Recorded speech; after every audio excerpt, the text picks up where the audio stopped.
Alors, on va démouler un positif prothèse tibiale avec un silicone.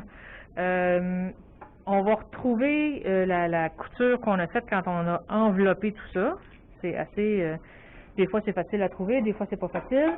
On a besoin encore d'un tournevis et d'un X-Acto. Alors, j'utilise encore le tournevis comme levier. J'avais fait une bonne couture, un bon scellage de couture. Bon. Ça, faites attention, des fois c'est traite, hein, on peut se passer un coup de tournevis sur le doigt. Ça commence mal une semaine. Et voilà, on tire, on enlève. Donc ça, c'est la partie plus facile, si vous voulez. Mon gant n'est pas assez rentré. Donc, c'était un gauche. Je vais aller en médial, j'aime mieux en médial, je passe moins sur des protubérances osseuses. J'utilise un X-Acto, idéalement avec une lame neuve, que je sors pas trop parce que je veux pas qu'elle me casse en face. Et là, on coupe. Mais là, je pèse fort, là. Je sais pas si vous le voyez, là.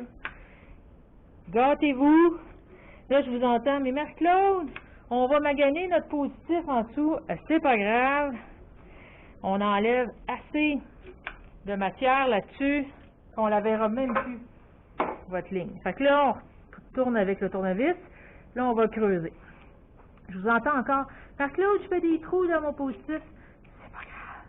Regardez comment c'est beau. Ça s'enlève tout seul. Là, tu vois, j'ai pas assez coupé ici. Quand ça colle comme ça, c'est sûr que j'ai mis du savon dans mon positif, dans mon négatif, pardon, avant de le couler. Là, il y en a un petit peu plus épais. Et voilà, c'est réglé. Écoutez, c'est pas plus compliqué que ça. On tient ça comme il faut, on vient pousser de l'autre côté, on tire et c'est réglé. Alors, vous voyez, la ligne que j'ai faite avec mon X-Acto paraît à peine. Ça va être très, très facile. Là, voyez-vous, la bande de plâtre que j'avais mis en haut n'était pas assez collée sur mon positif. Je vais vous montrer ça. Alors, ça fait comme une petite rigole. Je me suis magasiné un peu de trouble, c'est pas la fin du monde. Mon plâtre montait un peu haut, vous vous rappelez, je l'avais dit. Alors, si je m'en étais tenu à l'apex de la patella, j'aurais pas eu ce problème-là. C'est bon? Les transferts des repères anatomiques, avec le Sharpie, c'est pas toujours idéal. Il y a des fois que ça transfère, il y a des fois que ça transfère pas. Mais on peut utiliser la bande que j'avais mis initialement sur le dessus, vous vous rappelez? On l'a tout simplement décollé du négatif. OK? Puis, je sais pas si vous remarquez là, mais mes pouces sont exactement à la hauteur de la ligne 0. Fait que si je refais mes pouces, je vais refaire ma ligne 0. Voyez-vous? Si je la replace dessus puis je le recheck, ça va être pareil.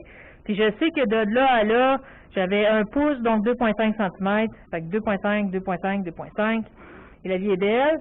Pour ce qui est de la patella, non, de la tête fibulaire, on va refaire le truc, on met notre main à la moitié de la patella, on fait le tour, l'index tombe toujours invariablement sur l'apex de la fibula.